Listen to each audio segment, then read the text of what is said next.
ಎಲ್ಲರಿಗೂ ನಮಸ್ಕಾರ. ನಾನು ಲಲಿತಾ. ಆಹಾರ ಶ್ರೀ ಚಾನಲ್ಗೆ ತಮಗೆಲ್ಲರನ್ನು ಸ್ವಾಗತಿಸ್ತಾ ಇದ್ದೀನಿ. ನಾನಿವತ್ತು ಯಾವುದೇ ರೀತಿಯ ಕೆಮಿಕಲ್ಸನ್ನು ಬಳಸದೆ ಯಾವ ರೀತಿ ಕುಲ್ಫಿ ಮಾಡೋದು ಅಂತ ಇವತ್ತಿನ ವಿಡಿಯೋದಲ್ಲಿ ತೋರಿಸಿಕೊಡ್ತಾ ಇದ್ದೀನಿ.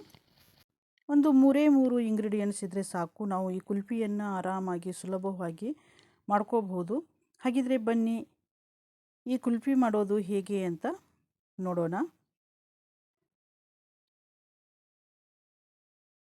ಇಲ್ಲಿ ನೋಡಿ, ನಾನು ಒಂದು ಬೌಲ್ ತೊಗೊಂಡಿದ್ದೀನಿ. ಆ ಬೌಲ್ನಲ್ಲಿ ನಾನಿಲ್ಲಿ ಬಾದಾಮ್ ತೊಗೊಂಡಿದ್ದೀನಿ. ಒಂದು 1/4 ಬೌಲಷ್ಟು ಇಲ್ಲಿ ಬಾದಾಮ್ ಇದೆ. ಒಂದು 40 ಪೀಸ್ ಇರ್ಬೋದು. ಈಗ ಇದರಲ್ಲಿ ಬಿಸಿ ನೀರು ಹಾಕಿ ಸ್ವಲ್ಪ 10 ನಿಮಿಷ ಇದನ್ನು ನೆನಲಿಕ್ಕೆ ಬಿಡಬೇಕು. ನಾವು 10 ನಿಮಿಷ ಆದ ನಂತರ ಇದು ಚೆನ್ನಾಗಿ ನೆಂದಿರುತ್ತೆ. ಆವಾಗ ನಾವು ಮೇಲಿನ ಸಿಪ್ಪೆ ಎಲ್ಲ ತೆಗಿಬಹುದು. ಅಲ್ಲಿವರೆಗೂ ನಾವಿಲ್ಲಿ ಸಕ್ಕರೆದು ಕ್ಯಾರಮೆಲ್ ಮಾಡ್ಕೊಳ್ಳೋಣ. ಇಲ್ಲಿ 3/4 ಕಪ್ಪಷ್ಟು ನಾನು ಸಕ್ಕರೆ ತೊಗೊಂಡಿದ್ದೀನಿ. ನಿಮಗೆ ಸಿಹಿ ಹೆಚ್ಚು ಬೇಕಂದರೆ 1 ಕಪ್ಪಷ್ಟು ನೀವು ತೊಗೋಬಹುದು. ಸಕ್ಕರೆ ಪಾತ್ರೆಗೆ ಹಾಕಿ ಸಣ್ಣ ಉರಿಯಲ್ಲಿ ಹಾಗೇ ಬಿಡಬೇಕು. ಅದು ಮೆಲ್ಟ್ ಆಗಲಿಕ್ಕೆ ಶುರು ಆಗುತ್ತೆ. ಆಗ ನಾವು ಇದನ್ನು ತಿರುಗಿಸ್ಕೋಬೇಕು. 1.5 ನಿಮಿಷ ಸಾಕಾಗುತ್ತೆ ಮೆಲ್ಟ್ ಆಗಲಿಕ್ಕೆ. ತಿರುಗಿಸ್ತಾ ಇರಬೇಕು. ಇದು ಮೆಲ್ಟಾಗಿ ಲಿಕ್ವಿಡ್ ಆಗಬೇಕು. ಅಲ್ಲಿವರೆಗೂ ನಾವು ಇದನ್ನು ತಿರುಗಿಸ್ಬೇಕು. ಬಹಳ ಡಾರ್ಕ್ ಮಾಡಬೇಡಿ, ಇದರ ಟೇಸ್ಟ್ ಸರಿ ಬರಲ್ಲ ಡಾರ್ಕ್ ಮಾಡಿದರೆ. ಈಗ ನೋಡಿ, ಇಲ್ಲಿ ಈ ಥರ ಲಿಕ್ವಿಡ್ ಆಗಿದೆ ಇದು. ಈಗ ಇದರಲ್ಲಿ ನಾವು ಹಾಲು ಹಾಕಬೇಕು. ಹಾಲು ಹಾಕಿದ ಮೇಲೆ ಸಕ್ಕರೆ ಗಟ್ಟಿಯಾಗತ್ತೆ. ಗಟ್ಟಿ ಆಯಿತು ಅಂಥೇಳಿ ನೀವು ಹೆದರ್ಲಿಕ್ಕೆ ಹೋಗಬೇಡಿ. ಅದು ಹಾಲು ಹೇಗೆ ಬಿಸಿ ಆಗುತ್ತೆ ನೋಡಿ, ಹಾಗಾಗಿ ಸಕ್ಕರೆ ಕರಗುತ್ತೆ. ಇಲ್ಲಿ ಪಾತ್ರೆಯಲ್ಲಿ ಅರ್ಧ ಬೌಲಷ್ಟು ನಾನು ಹಾಲು ಉಳಿಸ್ಕೊಂಡಿದ್ದೀನಿ. ಈಗ ಇಲ್ಲಿ ಕ್ಯಾರಮೆಲ್ ಸಾಸ್ ಕರಗಿ ಹಾಲಿನ ಕಲರ್ ಕೂಡ ಚೇಂಜ್ ಆಗಿದೆ. ಇದು 4 ರಿಂದ 5 ನಿಮಿಷ ನಾವು ಕುದಿಸ್ಕೋಬೇಕು. 1 ಲೀಟ್ರ್ ಹಾಲು 3/4 ಲೀಟರ್ ಆಗಬೇಕು. ಅಲ್ಲಿವರೆಗೂ ನಾವು ಇದನ್ನು ಚೆನ್ನಾಗಿ ಕುದಿಸ್ಕೋಬೇಕು. ಈಗ ಅರ್ಧ ಬೌಲ್ ನಾವೇನು ಹಾಲು ಇಟ್ಕೊಂಡಿದ್ವಲ್ಲ, ಅದನ್ನು ಇಲ್ಲಿ ನಾನು ಬೌಲ್ಗೆ ಹಾಕ್ಕೊಳ್ತಾ ಇದ್ದೀನಿ. ಹಾಕಿ ಇದರಲ್ಲಿ 3 ಟೀ ಸ್ಪೂನಷ್ಟು ಇಲ್ಲಿ ಕಸ್ಟರ್ಡ್ ಪೌಡರನ್ನು ಹಾಕಿ ನಾನು ಇದನ್ನು ಮಿಕ್ಸ್ ಮಾಡ್ಕೋತಾ ಇದ್ದೀನಿ. ಇದು ತಣ್ಣಗಿನ ಹಾಲಿನಲ್ಲಿನೇ ನಾವು ಮಿಕ್ಸ್ ಮಾಡ್ಕೋಬೇಕು, ಬಿಸಿ ಹಾಲಿನಲ್ಲಿ ಮಿಕ್ಸ್ ಮಾಡಲಿಕ್ಕೆ ಹೋಗಬೇಡಿ. ಈಗ ಇದನ್ನು ಚೆನ್ನಾಗಿ ಮಿಕ್ಸ್ ಮಾಡಿಕೊಳ್ಳಿ.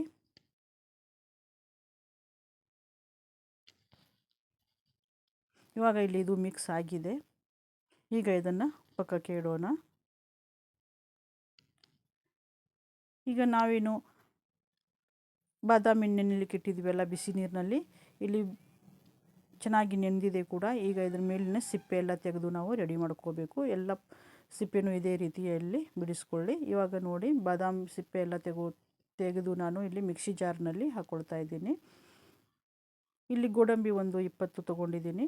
ನಿಮಗೆ ಬೇಕು ಅಂದರೆ ಗೋಡಂಬಿ ಹಾಕೋಬಹುದು, ಇದು ಆಪ್ಷನಲ್ಲ. ಇಲ್ಲಾಂದರೆ ನೀವು ಹಾಗೇನೂ ಕೂಡ ಮಾಡಬಹುದು.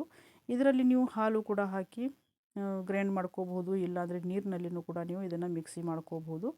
ನಾನೇನು ಕಸ್ಟರ್ಡ್ ನೆನೆಲಿಕ್ಕೆ ಇಟ್ಟಿದೆಯಲ್ಲ ಹಾಲು, ಅದೇ ಹಾಲನ್ನು ಸ್ವಲ್ಪ ತೊಗೊಂಡು ಇಲ್ಲಿ ಮಿಕ್ಸರ್ನಲ್ಲಿ ಹಾಕಿ ನಾನು ಇದನ್ನು ಗ್ರೈಂಡ್ ಮಾಡ್ಕೋತಾ ಇದ್ದೀನಿ.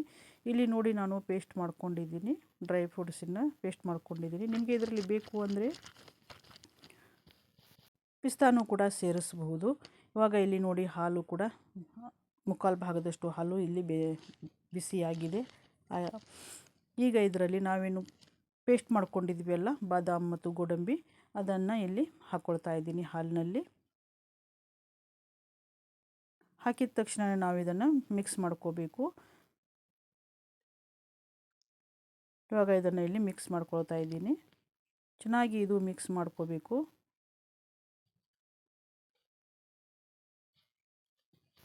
ಮೀಡಿಯಮ್ ಉರಿಯಲ್ಲಿ ಇದು 3 ರಿಂದ 4 ನಿಮಿಷ ನಾವು ಬೇಯಿಸ್ಕೋಬೇಕಾಗತ್ತೆ.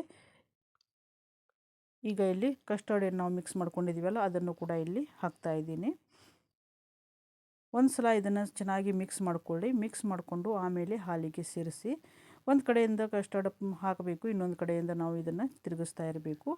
ಹಾಕಿ ಇದನ್ನು ಇದು ಕೂಡ ಒಂದು 2 ನಿಮಿಷ ಚೆನ್ನಾಗಿ ಬೇಯಿಸ್ಕೊಳ್ಳಿ. ಈಗ ಎಲ್ಲನೂ ಹಾಲಿನಲ್ಲಿ ಚೆನ್ನಾಗಿ ಬೆಂದು ಇಲ್ಲಿ ದಪ್ಪ ಆಗಿದೆ. ನೋಡಿ ಎಷ್ಟೊಂದು ದಪ್ಪ ಆಗಿದೆ ಇದು. ಕಸ್ಟರ್ಡ್ ಹಾಕಿದ ಮೇಲೆ 1 ರಿಂದ 1.5 ನಿಮಿಷ ಇದನ್ನು ಕುದಿಸಿ, ಏಲಕ್ಕಿ ಪುಡಿ 1/4 ಟೀ ಸ್ಪೂನಷ್ಟು ಏಲಕ್ಕಿ ಪುಡಿಯನ್ನು ಪೌಡರನ್ನು ಹಾಕಿ ನಾವು ಇದನ್ನು ಸ್ವಲ್ಪ ಬಿಸಿ ಮಾಡ್ಕೋಬೇಕಾಗತ್ತೆ. ಇವಾಗ ನೋಡಿ ಎಷ್ಟೊಂದು ದಪ್ಪ ಆಗಿದೆ. ಈಗ ಗ್ಯಾಸನ್ನು ಆಫ್ ಮಾಡಿ ನಾವು ಇದನ್ನು ಕೆಳಗಡೆ ಇಳಿಸ್ಕೊಳ್ಳೋಣ. ಈಗ ನಾವು ಇದನ್ನು ತಣ್ಣಗಾಗಲಿಕ್ಕೆ ಬಿಡಬೇಕು. ಇಲ್ಲಿ ಕುಲ್ಫಿ ಮಿಕ್ಸರ್ ಇದು ತಣ್ಣಗಾಗಿದೆ. ಇದನ್ನು ನಾವು ಮಿಕ್ಸರ್ ಜಾರ್ನಲ್ಲಿ ಹಾಕಿ ನಾವು ಇದನ್ನು ಮಿಕ್ಸಿ ಮಾಡ್ಕೋಬೇಕಾಗತ್ತೆ.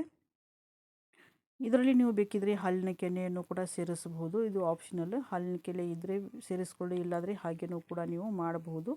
ನಾನಿಲ್ಲಿ ನನ್ನ ಹತ್ರ ಹಾಲಿನ ಕೆನೆ ಇತ್ತು, ಅದನ್ನು ನಾನಿಲ್ಲಿ ಸೇರಿಸ್ತಾ ಇದ್ದೀನಿ. 1 ಟೇಬಲ್ ಸ್ಪೂನಷ್ಟು ಇಲ್ಲಿ ಹಾಲಿನ ಕೆನೆಯನ್ನು ನಾನು ಸೇರಿಸಿದ್ದೀನಿ. ಈಗ ಇದನ್ನು ಮಿಕ್ಸರ್ನಲ್ಲಿ ಹಾಕಿ ನಾನು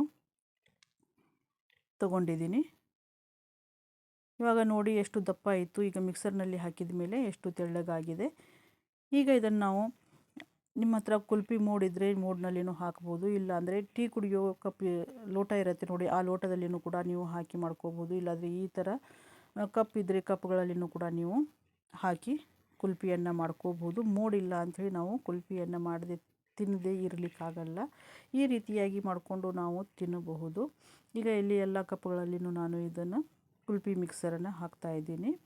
ನಾನು ಇದರಲ್ಲಿ ಬಹಳ ಸಾಮಗ್ರಿಗಳನ್ನು ಹಾಕಲಿಲ್ಲ. ಇದು ಮಾಡಲಿಕ್ಕೂ ಸುಲಭ ಮತ್ತು ತಿನ್ನಲಿಕ್ಕೂ ಕೂಡ ತುಂಬ ಟೇಸ್ಟಿಯಾಗಿರುತ್ತೆ.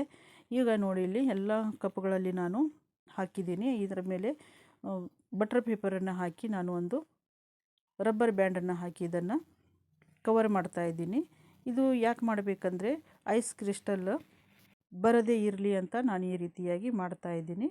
ಈಗ ನಾನು ಇನ್ನೊಂದು ರೀತಿಯಾಗಿಯೂ ನಿಮಗೆ ಮಾಡ್ತಾಯಿದ್ದೀನಿ, ಆದರೆ ಅದನ್ನು ನಾನಿಲ್ಲಿ ವಿಡಿಯೋದಲ್ಲಿ ತೋರಿಸ್ತಾ ಇಲ್ಲ. ನಾನು ಟೀ ಕುಡಿಯೋ ಲೋಟದಲ್ಲಿ ಹಾಕಿ ಇಟ್ಕೊಂಡಿದ್ದೀನಿ. ಅದನ್ನು ಕೂಡ ನಾನು ನಿಮಗೆ ಮುಂದೆ ತೋರಿಸ್ತೀನಿ. ಅದು ಹೇಗೆ ಬಂದಿದೆ ಅನ್ನೋದನ್ನು ಮುಂದೆ ತೋರಿಸ್ತೀನಿ. ಇವಾಗ ಇಲ್ಲಿ ಎಲ್ಲ ಕಪ್ಗಳನ್ನು ರೆಡಿ ಮಾಡ್ಕೊಂಡಿದ್ದೀನಿ. ಇದನ್ನು ನಾವು ಫ್ರೀಝರ್ನಲ್ಲಿ ಇಟ್ಟು 8 ರಿಂದ 10 ಗಂಟೆ ನಾವು ಇದನ್ನು ಇಡಬೇಕಾಗತ್ತೆ. ಈಗ ಇದಕ್ಕೆ ನಾನಿಲ್ಲಿ ನೋಡಿ ಈ ರೀತಿಯಾಗಿ ಚಾಕುವಿನಿಂದ ಕಟ್ ಮಾಡ್ಕೊಳ್ತಾ ಇದ್ದೀನಿ. ಕಟ್ ಮಾಡಿಕೊಂಡು ಇದಕ್ಕೆ ನಾನು ಐಸ್ ಕ್ರೀಮ್ ಇದನ್ನು ಸ್ಟಿಕ್ಕನ್ನು ಇಲ್ಲಿ ಹಾಕ್ತಾಯಿದ್ದೀನಿ. ಹಾಕಿ ಇದೇ ರೀತಿ ಎಲ್ಲ ಕಪ್ಗಳಿಗೂ ಹಾಕಿ ಇಟ್ಟು ನಾವು ಫ್ರೀಝರ್ನಲ್ಲಿ ಇಟ್ಟು ನಾವು ಇದನ್ನು ಕುಲ್ಫಿಯನ್ನು ತಿನ್ನಬಹುದು. ಈ ರೀತಿಯಾಗಿ ನಾವು ಮಕ್ಕಳಿಗೆ ರಜೆ ಇರುವಾಗ ಹೇಗಾದರೂ ರಜೆಯಲ್ಲಿ ನಾವು ಈ ರೀತಿಯಾಗಿ ಮಕ್ಕಳಿಗೆ ಮಾಡಿಕೊಡೋದ್ರಿಂದ ಅವರು ಕೂಡ ಇಷ್ಟಪಟ್ಟು ತಿಂತಾರೆ. ಹಾಗೆಯೇ ನಾವು ಹೊರಗಡೆಯಿಂದ ಡಾಲ್ಡಾ ಅಥವಾ ಪಾಮ್ ಆಯಿಲ್ ಎಲ್ಲ ಹಾಕಿ ಐಸ್ ಕ್ರೀಮ್ ಎಲ್ಲ ಮಾಡಿರ್ತಾರೆ. ಅಂಥದ್ದೆಲ್ಲ ನಾವು ಐಸ್ ಕ್ರೀಮ್ ಹೆಸರಿನಲ್ಲಿ ಅದನ್ನೆಲ್ಲ ತಂದು ನಾವು ಮಕ್ಕಳಿಗೆ ಕೊಡೋದಕ್ಕಿಂತ ಈ ರೀತಿಯಾಗಿ ಮನೆಯಲ್ಲಿ ನಾವು ಮಾಡಿಕೊಡೋದ್ರಿಂದ ಅವರ ಹೆಲ್ತನ್ನು ಕೂಡ ನಾವು ಕಾಪಾಡ್ಕೋಬಹುದು. ಇವಾಗ ನೋಡಿ ಇದನ್ನು ನಾವು ದೊಡ್ಡವರಿಂದ ಚಿಕ್ಕವರು ಕೂಡ ಇದನ್ನು ಇಷ್ಟಪಟ್ಟು ತಿನ್ನುವಂಥ ಐಸ್ ಕ್ರೀಮ್ ಈಗ ಇಲ್ಲಿ ರೆಡಿಯಾಗಿದೆ. ಇದು ನೋಡಿ ಕುಲ್ಫಿ ರೆಡಿಯಾಗಿದೆ. ಈ ವಿಡಿಯೋ ನಿಮಗೆ ಇಷ್ಟ ಆಯಿತು ಅಂದರೆ ಒಂದು ಲೈಕ್ ಕೊಡಿ. ಹಾಗೆಯೇ ನಿಮ್ಮ ಅನಿಸಿಕೆಗಳನ್ನು ಕಮೆಂಟ್ ಮಾಡಿ. ಹಾಗೆಯೇ ಇನ್ನಷ್ಟು ಸುಲಭದ ಅಡುಗೆಗಳನ್ನು ನೋಡಲಿಕ್ಕೆ ಆಹಾರಶ್ರೀ ಚಾನಲನ್ನು ಸಬ್ಸ್ಕ್ರೈಬ್ ಮಾಡಿ. ಇವಾಗ ನೋಡಿ ಇಲ್ಲಿ ಕುಲ್ಫಿ ರೆಡಿಯಾಗಿದೆ. ಈಗ ನಾನು ಟೀ ಕಪ್ನಲ್ಲಿ ಏನು ಹಾಕಿಟ್ಟಿದೆಯಲ್ಲ ಅದನ್ನು ಇಲ್ಲಿ ನಿಮಗೆ ತೋರಿಸ್ತಾ ಇದ್ದೀನಿ. ಈ ರೀತಿಯಾಗಿ ಸ್ವಲ್ಪ ನೀರಿನ ಗ್ಲಾಸ್ನಲ್ಲಿ ನೀವು ಸ್ವಲ್ಪ ಹೊತ್ತು ಈ ರೀತಿಯಾಗಿ ಅದ್ದಿ ಇಡಿ. ಇಟ್ಟು ನಂತರ ನೀವು ಕೈಯಿಂದ ಈ ರೀತಿಯಾಗಿ ಮಾಡಿ. ನಂತರ ಇದು ಆರಾಮಾಗಿ ಬರುತ್ತೆ ತೆಗೀಲಿಕ್ಕೆ, ಏನೂ ಕಷ್ಟ ಆಗಲ್ಲ. ಇವಾಗ ನಾನು ಯಾವ ರೀತಿ ತೋರಿಸ್ತಾ ಇದ್ದೀನಿ ನೋಡಿ, ಈ ರೀತಿಯಾಗಿ ಮಾಡಿ ತುಂಬ ಚೆನ್ನಾಗಿ ಬರುತ್ತೆ. ನೋಡಿ ಕ್ರಿಮಿಯಾಗಿ ಎಷ್ಟು ಚೆನ್ನಾಗಿ ಬಂದಿದೆ ಈ ಕುಲ್ಫಿ. ನಾನು ಯಾವ ರೀತಿ ಮಾಡಿದ್ದೀನಿ ನೋಡಿ ಅದೇ ರೀತಿ ನೀವು ಕೂಡ ಮಾಡಿ. ಟೇಸ್ಟ್ ತುಂಬ ಚೆನ್ನಾಗಿರುತ್ತೆ, ಸೂಪರ್ ಆಗಿರುತ್ತೆ. ಒಂದು ಸಲ ಮಾಡಿದರೆ ಪದೇ ಪದೇ ಮಾಡಿಕೊಂಡು ತಿಂತೀರಾ, ಅಷ್ಟು ಚೆನ್ನಾಗಿರುತ್ತೆ ಇದರ ಟೇಸ್ಟು. ನೋಡಿದ್ರಲ್ಲ, ತುಂಬಾ ಸಿಂಪಲ್ ರೆಸಿಪಿ ಇದು. ಇದನ್ನು ಯಾರು ಬೇಕಾದ್ರೂ ಮಾಡಬಹುದು, ತುಂಬ ಚೆನ್ನಾಗಿರುತ್ತೆ. ನೀವು ಟೈಮ್ ತಗೊಂಡು ಈ ವಿಡಿಯೋನ ಪೂರ್ತಿಯಾಗಿ ನೋಡಿದ್ದಕ್ಕೆ ತಮಗೆಲ್ಲರಿಗೂ ನನ್ನ ಆತ್ಮೀಯ ಧನ್ಯವಾದಗಳು.